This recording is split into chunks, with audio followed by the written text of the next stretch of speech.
Dikutip dari cnnindonesia.com, sebanyak 3 perusahaan di Serang, Banten, disebut akan merelokasi pabriknya ke beberapa daerah di Jawa Tengah, Jateng, tahun depan. Kepala Disnaker Trans Banten Septo Kalnadi menyebutkan 3 perusahaan tersebut yaitu PT Nikomas Gemilang, PT KMK Global Sport dan PT Parkland World Indonesia alias PWI. Septo mengatakan untuk PT Nikomas Gemilang akan memindahkan pabriknya ke Pekalongan. PT KMK Global Sport akan pindah ke Salatiga dan Temanggung. Kemudian PT PWI 1 dan 2 pindah ke Pati. Nikomas ke Pekalongan, KMK ke Salatiga sama Temanggung, PWI 1 sama 2 di Pati. Industri besar, padat karya. Nikomas aja sekarang 54.000 karyawan. Kalau sudah hengkang kita nggak tahu disisakan berapa pegawai di sini, kata Septo Kamis tanggal 10 November tahun 2022. Septo mengatakan hengkangnya ketiga perusahaan tersebut berpotensi menambah angka pengangguran di Banten. Pasalnya, relokasi tak hanya berdampak pada PHK pekerja melainkan efek domino lain yang dirasakan masyarakat di sekitar perusahaan tersebut.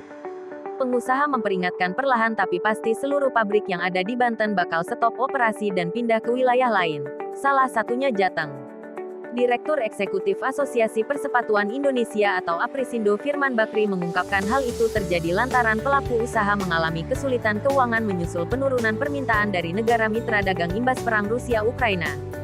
Kenaikan upah yang makin tinggi tiap tahunnya di wilayah, misalnya di Provinsi Banten tersebut dinilai tak sejalan dengan harga alas kaki atau sepatu yang cenderung tetap. Karenanya, biaya yang dikeluarkan perusahaan untuk pekerja makin besar. Jadi semakin lama biaya input upah semakin tidak kompetitif. Jadi kemudian ada relokasi, ujar Septo kepada cnnindonesia.com. Tak ayal, pelaku usaha memutuskan untuk memindahkan pabriknya ke wilayah dengan upah minimum provinsi, UMP, rendah, seperti Jateng. Tujuannya, perusahaan ingin mengurangi biaya. Hampir semua pabrik yang ada di daerah dengan UMK tinggi sudah memiliki pabrik satelit di daerah dengan UMK yang kompetitif. Secara bertahap maka fokus pengembangannya akan bergeser ke pabrik satelit yang baru, ujar Septo. Saat ini, ia menyebutkan perusahaan, utamanya alas kaki di tanah air masih menjalankan usahanya dengan posisi pabrik di 2 wilayah. Pertama di wilayah dengan UMP tinggi dan wilayah yang tengah dijajaki dan dikembangkan usahanya.